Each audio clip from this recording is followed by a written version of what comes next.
11वीच्या maths मधला derivative मधला product rule of डेरिव्हेटिव्हचं application शिकणार आहे. आता ह्याचा यूज कसा करायचा त्याबद्दल आपण काही एक्झाम्पल्स या ठिकाणी मी शिकवणार आहे. आणि 11वीचे परीक्षेच्या दृष्टीने हे प्रॉब्लेम्स फार महत्त्वाचे आहेत. आता पहिला हा रूल समजून घ्या. y = u * v म्हणजे दोन फंक्शन u हे एक फंक्शन आहे आणि v हे एक दुसरं फंक्शन आहे.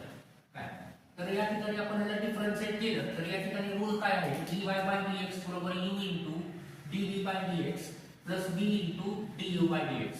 म्हणजे बघा u ॲज इट इज ठेवायचा, v चा derivative v as it is ठेवायचा आणि u चा डेरिव्हेटिव्ह. अशा पद्धतीने हा सिंपल पद्धतीने हा रूल आहे. त्याचबरोबर हा रूल आपण दुसऱ्या पद्धतीने पण लक्षात ठेवू शकतो. y = u first function second function म्हणजे दोन फंक्शनचा गुणाकार जर आपल्याला दिला असेल तर या ठिकाणी डिफरन्शिएट केल्यानंतर dy/dx first function as it is ठेवायचं इंटू सेकंड फंक्शनचा derivative plus second function as it is ठेवायचं इंटू फर्स्ट फंक्शनचा डेरिव्हेटिव्ह. तर अशा पद्धतीने हा रूल आहे. आता ह्या रूलचं ऍप्लिकेशन करून आपण काही एक्झाम्पल्स पाहणार आहे. आता हे एक्झाम्पल्स 11वीच्या परीक्षेच्या दृष्टीने पण महत्त्वाचे आहेत. प्लस तुम्हाला 12वीला जो डेरिव्हेटिव्ह होणार आहे म्हणजे 12वीला जो डेरिव्हेटिव्ह आहे त्याच्यामध्ये पण हा रूल आपल्याला यूज करायचा आहे. तर त्यासाठी हा रूल किंवा त्याच्यामध्ये एक्झाम्पल्स समजून घ्यावे लागतील. आता यामध्ये आपण पहिले एक्झाम्पल घेतलंय y = x⁵ tan x. अशा पद्धतीने पहिले एक्झाम्पल आपण इथे घेतलेलं आहे. आता बघा x⁵ आणि tan x या दोघांचा गुणाकार आहे म्हणजे दोन फंक्शनचा गुणाकार आहे. तर दोन फंक्शनचा गुणाकार असल्यामुळे या ठिकाणी हा प्रोडक्ट रूल ऑफ डेरिव्हेटिव्ह आपल्याला यूज करायचा आहे आणि त्यावरून हा प्रॉब्लेम आपल्याला सॉल्व्ह करायचा आहे. तर आपण या ठिकाणी याला differentiate with respect to x अशा पद्धतीने पहिलं इथं डिफरन्शिएट केलं तर बघा या ठिकाणी y चा डेरिव्हेटिव्ह dy/dx येणार इज इक्वल टू इकडे राईट साइडला पण d/dx of x⁵ tan x येणार. बघा तर दोन्ही साइडला आपण काय केलं डिफरन्शिएट केलं तर y चा डेरिव्हेटिव्ह dy/dx आणि इकडे d/dx ऑफ म्हणजे derivative of x⁵ tan x. त्यानंतर पुढे dy/dx नेक्स्ट स्टेप बघा. आता या ठिकाणी x⁵ म्हणजे ह्याला फर्स्ट फंक्शन समजा आणि tan x ला सेकंड फंक्शन समजा किंवा x⁵ ला u समजा आणि tan x ला v समजा. तर या ठिकाणी हा रूल आपल्याला यूज करायचा. तर रूल काय सांगतो बघा first function as it is. आता फर्स्ट फंक्शन म्हणजे कोण आहे x⁵ ॲज इट इज ठेवायचा म्हणजे हा ॲज इट ठेवायचा into derivative of d/dx of second function म्हणजे कोण आहे tan x. बघा first function as it is into tan x चा डेरिव्हेटिव्ह आपण घेतला प्लस आता tan x म्हणजे second function as it is. Rule बघा second function as it is म्हणजे tan x सेकंड फंक्शन म्हणजे tan x आहे आणि इंटू d/dx म्हणजे डेरिव्हेटिव्ह ऑफ फर्स्ट फंक्शन म्हणजे x⁵. अशा पद्धतीने हा पहिली स्टेप या ठिकाणी आपण हा रूल यूज केला आणि या ठिकाणी पहिली स्टेप आपण केली. आता यानंतर पुढे dy/dx बरोबर आता हे डेरिव्हेटिव्ह या ठिकाणी सॉल्व्ह करायचे म्हणजे इव्हॅल्युएट करायचं x⁵ ॲज इट इज. आता हे फॉर्म्युला आहे बघा tan x चा डेरिव्हेटिव्ह काय येणार sec²x d/dx of tan x बरोबर sec²x असा फॉर्म्युला आहे हा. हे पहा d/dx ऑफ tan x हे स्टँडर्ड फंक्शन तर त्याचा डेरिव्हेटिव्ह असतो sec²x. तर त्याचा डेरिव्हेटिव्ह sec²x लिहा फॉर्म्युला यूज करून. तर फॉर्म्युले पण चांगले पाठ करायचे डेरिव्हेटिव्हचे फॉर्म्युले. त्यानंतर plus tan x as it is. आता x⁵ चा डेरिव्हेटिव्ह काय येणार तर ह्या रूल प्रमाणे येणार ह्या फॉर्म्युला प्रमाणे येणार d/dx ऑफ x⁵n. तर n इंटू x⁻n - 1 या रूल प्रमाणे हा डेरिव्हेटिव्ह घ्यायचा. तर बघा x⁵ म्हणजे या फॉर्म्युल्यामध्ये n बरोबर 5 झाला त्यामुळे याचा फॉर्म्युला प्रमाणे डेरिव्हेटिव्ह काय येणार 5 इंटू x⁻5 - 1 म्हणजे 4 येणार. म्हणजे x⁵ चा डेरिव्हेटिव्ह 5x⁴ अशा पद्धतीने येणार. तर बघा पहिल्या स्टेप मध्ये आपण या ठिकाणी डिफरन्शिएट केलं नंतर डेरिव्हेटिव्हचा रूल यूज केला नंतर या रूल प्रमाणे किंवा या फॉर्म्युल्याप्रमाणे आपण त्याचे डेरिव्हेटिव्ह लिहिले त्या फंक्शनचे. त्यानंतर पुढे आपल्याला काय करावं लागतं तर हे थोडंसं जे काय आपलं उत्तर आहे तर ते सिम्प्लिफाय करायचं असतं आणि उत्तर जेवढं लहान करता येईल तेवढं आपल्याला करण्याचा प्रयत्न करायचा असतो. म्हणजे मॅक्झिमम सिम्प्लिफाय करून कॉमन वगैरे घ्यायचं काही टर्म कॅन्सल होत असतील तर त्या करायच्या अशा पद्धतीने त्याला सिम्प्लिफाय करायचं. म्हणजे या ठिकाणी finally dy/dx is equal to हे पहा इथे दोन टर्म आलेले आहेत तर या ठिकाणी इथं x रेस टू 5 आहे आणि इथं x रेस टू 4 आहे, म्हणजे यातून कॉमन कुठला पार्ट येईल तर x रेस टू 4 आपण या ठिकाणी कॉमन घेऊ शकतो या दोघातलं. म्हणजे x रेस टू 4 कॉमन घेतला तर पहिली टर्म काय राहणार बघा, x रेस टू 5 मधनं x रेस टू 4 कॉमन घेतला तर x राहणार. त्यानंतर हे sec square x as it is plus आता इथं हे tan x आणि इथं 5 तर 5 आधी घेऊ 5 tan x आणि x रेस टू 4 तर आपण कॉमन घेतलेला आहे. तर अशा पद्धतीने फायनल आन्सर आपल्याला मिळेल. तर बघा या ठिकाणी हा पहिला प्रॉब्लेम आपण या ठिकाणी ह्या डेरिव्हेटिव्हचा रूल यूज करून सॉल्व्ह केला. आता याच्यामध्ये आपल्याला तर अशा पद्धतीने हे आणखी प्रॉब्लेम्स आपण या ठिकाणी सॉल्व्ह करणार आहे. आता आणखीन एक तुम्हाला या व्हिडिओच्या माध्यमातून सांगायचं आहे की जर तुम्हाला आपली व्हिडिओ आवडली तर तुम्ही यावरती लाईक करा आणि त्याचबरोबर दुसरी एक गोष्ट म्हणजे आपल्या इथं अकलूजमध्ये टीचर्स सायन्स क्लासेसच्या माध्यमातून मी इथं शिकवण्याचा या ठिकाणी सेवा करत आहे आणि आपल्याला या ठिकाणी अत्यंत माफक फीमध्ये अल्पशा फीमध्ये या ठिकाणी ऑफलाईन क्लासेस पण आपले चालू आहेत आणि आम्ही या ठिकाणी CET JEE आणि नीट त्याचबरोबर NCERT याची पण तयारी करून घेतो प्लस रेग्युलर बॅच पण आपल्या चालू आहेत. तर आपल्याला जॉईन क्लास जर कोणाला जॉईन करायचे असतील तर इथे जॉईन करू शकता. आता आपलं दुसरं एक्झाम्पल आहे y e raised to x into log x. तर हे पण बघा प्रोडक्ट रूल ऑफ डेरिव्हेटिव्हचं एक्झाम्पल आहे. त्याच्यामध्ये e raised to x first function आहे आणि log x हे सेकंड फंक्शन आहे. तर या दोघांचा आपल्याला गुणाकार आणि ते म्हणजेच y आहे. तर y e raised to x into log x. तर आता ह्याचा डेरिव्हेटिव्ह आपल्याला फाइंड करायचा आहे. तर differentiate with respect to x या ठिकाणी डिफरन्शिएट केलं तर आपण या ठिकाणी पहिली स्टेप या ठिकाणी dy by dx is equal to बघा y चा डेरिव्हेटिव्ह पाहिजे आपण dy by dx. तर इकडे राईट साइडचा आपण डेरिव्हेटिव्ह dy by dx म्हणजे derivative of e raised to x into log x अशा पद्धतीने हा डेरिव्हेटिव्ह आपल्याला या ठिकाणी मिळेल. तर बघा दोन्ही साइडचा डेरिव्हेटिव्ह घेतला. आता यानंतर पुढे प्रोडक्ट रूल ऑफ डेरिव्हेटिव्ह या ठिकाणी यूज करायचा याचा डेरिव्हेटिव्ह काढण्यासाठी. तर dy by dx is equal to हे पहा आता e raised to x म्हणजे फर्स्ट फंक्शन झालं आणि log x म्हणजे सेकंड फंक्शन झालं. तर बघा dy by dx of first function into second function rule काय आहे बघा, first function as it is ठेवायचं into dy by dx of second function म्हणजे सेकंड फंक्शनचा derivative plus second function as it is ठेवायचं into dy by dx of first function म्हणजे first फंक्शनचा derivative. तर बघा फर्स्ट फंक्शन म्हणजे इथं e raised to x आहे, e raised to x as it is first function as it is ठेवायचं आय असंच ठेवायचं into dy by dx of second function म्हणजे log x second function means log x derivative of log x plus log x as it is म्हणजे second function as it is ठेवायचं into derivative of dy by dx of या ठिकाणी e raised to x. तर बघा पहिल्या step मध्ये आपण या ठिकाणी डिफरन्शिएट केलं त्यानंतर आपण या ठिकाणी रूल यूज केला.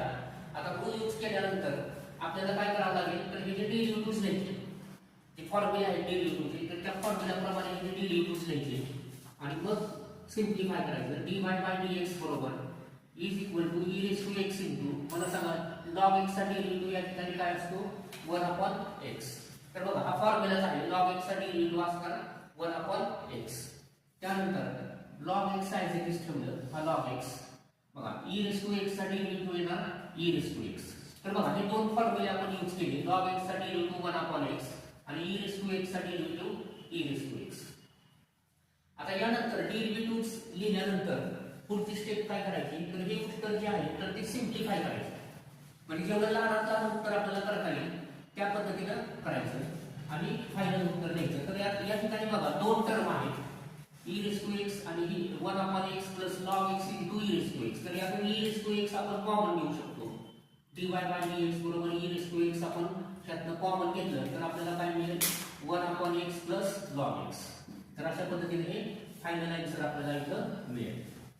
तर हा प्रोडक्ट रूल ऑफ डेरिव्हेटिव्ह आपण या ठिकाणी यूज केला आणि याचा हा दुसरा एक्झाम्पल आपण या ठिकाणी सॉल्व्ह केला. हे पहा आता आपलं डेरिव्हेटिव्हचा प्रोडक्ट रूल वरचं हे पुढचं एक्झाम्पल आहे. या ठिकाणी y is equal to sin x into log x plus e raised to x cos x minus e raised to x into root x या पद्धतीनं हा प्रॉब्लेम प्रॉब्लेम आपल्याला दिलेला आहे.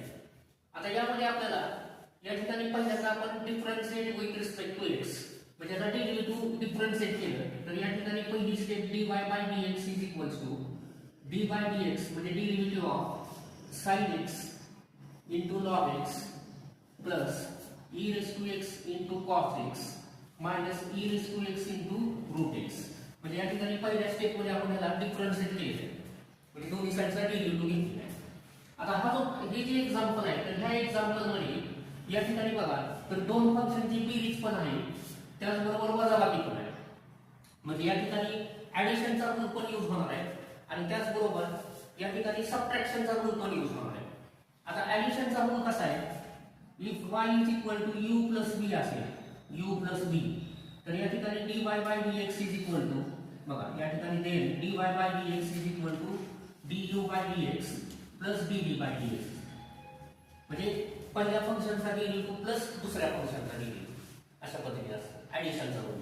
त्याचबरोबर सबट्रॅक्शनचा रूल कसा आहे if y is equal to u minus b असेल तर या ठिकाणी dy by dx is equal to du by dx minus dv by dx म्हणजे पहिल्या फंक्शनचा डेरिव्हेटिव्ह वजा दुसऱ्या फंक्शनचा डेरिव्हेटिव्ह अशा पद्धतीने. म्हणजे ह्या प्रॉब्लेम मध्ये आपल्याला ऍडिशनचा पण रूल यूज करायचा आहे सबट्रॅक्शनचा पण रूल यूज करायचा आहे त्याचबरोबर प्रोडक्ट रूल ऑफ डेरिव्हेटिव्ह पण यूज करायचा आहे म्हणजे तीन रूल्स या ठिकाणी आपल्याला यूज करायचे म्हणजे बेरजेचा वजाबाकीचा आणि या ठिकाणी गुणाकाराचा तिन्ही रूल्स आपल्याला इथं व्यवस्थित यूज करायचे. तर बघा आता या ठिकाणी इथं हे पहिलं फंक्शन हे दुसरं फंक्शन आणि तिसरं फंक्शन सध्या ह्या पहिल्या दोन फंक्शनची बेरीज आहे त्यानंतर ही जी वजाबाकी आहे तर आपण काय करू या रूल प्रमाणे ऍडिशनच्या रूल प्रमाणे त्याचे सेपरेट डेरिव्हेटिव्ह घेऊ पहिल्या स्टेपमध्ये म्हणजे पुढच्या स्टेपमध्ये dy by dx is equal to बघा d by dx of sin x into log x plus d by dx of e raised to x into cos x plus minus आता हे minus आहे त्यामुळे मायनस येईल d by dx of e raised to x into root x या ठिकाणी अशा पद्धतीने आपण काय केलं तर बघा प्रत्येक टर्मचे काय केले डेरिव्हेटिव्ह घेतले म्हणजे इथं u plus v rule use केला इथं u minus v rule use केला म्हणजे रूल यूज केले. आता यानंतर पुढच्या स्टेपला ह्या उरलेल्या फंक्शनचे डेरिव्हेटिव्ह या ठिकाणी आपल्याला घ्यायचे तर बघा प्रत्येक टर्मचे डेरिव्हेटिव्ह घ्यायचे व्यवस्थित. आता dy by dx is equal to आता बघा पहिली टर्म या ठिकाणी dy by dx of sin x into log x. आता इथं आपल्याला माहिती आहे की दोन फंक्शनचा गुणाकार आहे. आता हे फर्स्ट फंक्शन आहे हे सेकंड फंक्शन आहे sin x हे फर्स्ट फंक्शन आणि log x हे सेकंड फंक्शन आहे. तर या ठिकाणी रूल काय सांगतो आपल्याला बघा हा रूल बघा ते आपण यूज केलेला first function as it is into second फंक्शनचा derivative plus second function as it is into first फंक्शनचा डेरिव्हेटिव्ह. आता बघा first function as it is म्हणजे sin x as it is into d by dx of log x त्यानंतर plus आता log x as it is into d by dx of first function sin x.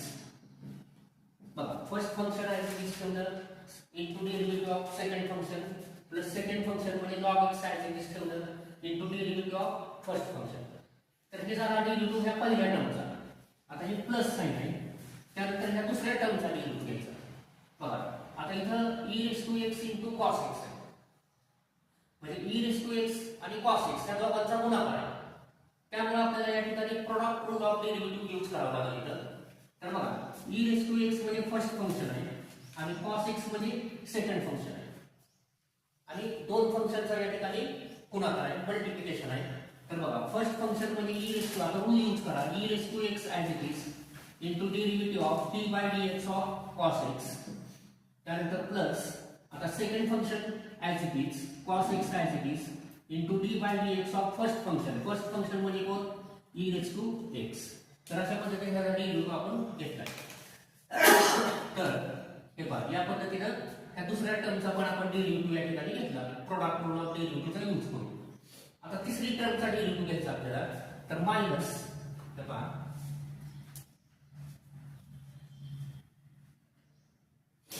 आता इथे minus. आता बघा इथे काळजीपूर्वक गोष्ट लक्षात ठेवायची इथं मायनस साइन आहे तर मायनस साइन असल्यामुळं आता ह्याचा डेरिव्हेटिव्ह घेऊन आपल्याला दोन टर्म मिळणार आहे दोन टर्म आणि प्लस ही मायनस साइन आहे त्यामुळे या ठिकाणी साइन चेंज होणार मग या ठिकाणी ब्रॅकेट पुट करायचा. आता हा ब्रॅकेट जर पुट नाही केला तर मग आन्सर चुकतो त्यामुळे ब्रॅकेट टाकायचं लक्षात ठेवा. आता या ठिकाणी बघा फर्स्ट टर्म बघा इथं product rule of derivative use करायचा. e रेज टू x म्हणजे फर्स्ट फंक्शन आणि रूट x म्हणजे सेकंड फंक्शन. तर e raise to x as it is बघा रूट कसा आहे first function as it is into derivative of root x त्यानंतर plus आता या ठिकाणी root x as it is second function as it is आणि into derivative of first function म्हणजे e raise to x आणि हा ब्रॅकेट कंप्लीट करायचा. तर बघा मायनस साइन असल्यामुळे ब्रॅकेट पुट करायचा. तर आपण या ठिकाणी प्रत्येक 3 टर्मचा डेरिव्हेटिव्ह घेतला. पहिल्या टर्मचा, दुसऱ्या टर्मचा आणि तिसऱ्या टर्मचा व्यवस्थित डेरिव्हेटिव्ह घ्यायचा, व्यवस्थित रूल यूज करायचा न चुकता. आता या ठिकाणी जे डेरिव्हेटिव्हचे फॉर्म्युले झाले तर त्या फॉर्म्युलेचा यूज करून ते डेरिव्हेटिव्ह लिहायचे. तर आता dy by dx is equal to हे पहा sin x as it is आता log x चा डेरिव्हेटिव्ह काय येणार 1 upon x. आता ही फॉर्म्युला आहे log x चा डेरिव्हेटिव्ह काय असतो 1 upon x प्लस आता हा log x as it is त्यानंतर sin x चा डेरिव्हेटिव्ह काय येणार cos x त्यानंतर प्लस प्रत्येक टर्मचे डेरिव्हेटिव्ह घ्यायचे e रेज टू x. आता cos x चा डेरिव्हेटिव्ह काय येणार मायनस sin x. बघा डेरिव्हेटिव्ह ऑफ cos x काय आहे मायनस sin x. त्यानंतर plus cos x as it is इथलं नंतर e रेज टू x चा डेरिव्हेटिव्ह काय e रेज टू x. तर हे डेरिव्हेटिव्हचे फॉर्म्युला यूज करून आपण हे डेरिव्हेटिव्ह घेतले. आता बघा या ठिकाणी आपल्याला हे डेरिव्हेटिव्ह पण घ्यायचे आणि हा मायनस चिन्हाने पण ब्रॅकेट सॉल्व्ह करायचा. म्हणजे मायनस चिन्हाने आतमध्ये मल्टिप्लाय करायचे त्यामुळे आतले चिन्ह काय होणार चेंज होणार, आतले साइन्स चेंज होणार. तर पहिली टर्म मायनस होणार e raise to x root x चा डेरिव्हेटिव्ह आहे 1 upon 2 रूट x. बघा रूट x चा डेरिव्हेटिव्ह काय आहे 1 upon 2 रूट x. हे सगळे फॉर्म्युले पाठ करायचे. त्यानंतर मायनस प्लस मायनस होणार इथं साइन चेंज होणार, साइन चेंज होणार म्हणून तर आपण तो ब्रॅकेट पुट केलेला आहे. आता हे root x as it is ठेवलं आणि या ठिकाणी d by dx of e raise to x पाहिजे sorry d by dx of e raise to x. तर तो e रेज टू x च येणार आहे. तर बघा या ठिकाणी e रेज टू x चा डेरिव्हेटिव्ह. तर या ठिकाणी आपण अशा पद्धतीने हे ब्रॅकेट सॉल्व्ह केला आणि उरलेल्या फंक्शनचे डेरिव्हेटिव्ह पण या ठिकाणी घेतले. आता यानंतर पुढे जे उत्तर आपल्याला मिळालेले आहे तर ते व्यवस्थित सिम्प्लिफाय करून लिहायचं. बघा dy by dx is equal to आता sin x into 1 upon x आहे. तर हे असं न लिहिता अशा पद्धतीने लिहिलं आपण sin x divided by x पहिली टर्म आहे म्हणजे व्यवस्थित सिम्प्लिफाय करून लिहायचं उत्तर शेवटी plus log x into cos x as it is. त्यानंतर आता बघा e raise to x into minus sin x आहे म्हणजे मायनस चिन्हामुळे पूर्ण टर्म काय होणार मायनस होणार म्हणजे minus e raise to x into sin x. बघा अशा पद्धतीने मायनस पूर्ण टर्म मायनस झाली e raise to x into sin x. त्यानंतर पुढे cos x into e raise to x. तर e रेज टू x आधी लिहिलं e raise to x into cos x त्या ठिकाणी ही टर्म. त्यानंतर बघा पुढची टर्म मायनस आता e raise to x into 1 upon 2 root x आहे. तर हे असं व्यवस्थित लिहू e raise to x divided by 2 root x या पद्धतीने आपण इथं लिहिलं म्हणजे सिम्प्लिफाय केलं व्यवस्थित लिहिलं आणि minus root x into e raise to x म्हणजे e raise to x into root x. तर बघा अशा पद्धतीने आपल्याला याचा डेरिव्हेटिव्ह मिळाला. त्या दिलेल्या फंक्शनचा आपण त्याला डिफरन्शिएट केलं आणि हा फायनल डेरिव्हेटिव्ह मिळाला. तर यातून कॉमन वगैरे काही येत नाही. आता e रेज टू x च्या 4 टर्म आहे बाकीच्या टर्मला e रेज टू x नाही त्यामुळे काही कॉमन येत नाही त्यामुळे असंच उत्तर ठेवलं तरी चालेल काही प्रॉब्लेम नाही. तर बघा अशा पद्धतीने जायचं पुट ठेवायचं आणि आपलं हे या ठिकाणी काय येईल तर हा प्रॉब्लेम या ठिकाणी सॉल्व्ह या ठिकाणी केलेला आहे आपण प्रॉडक्ट रूलचा यूज करून.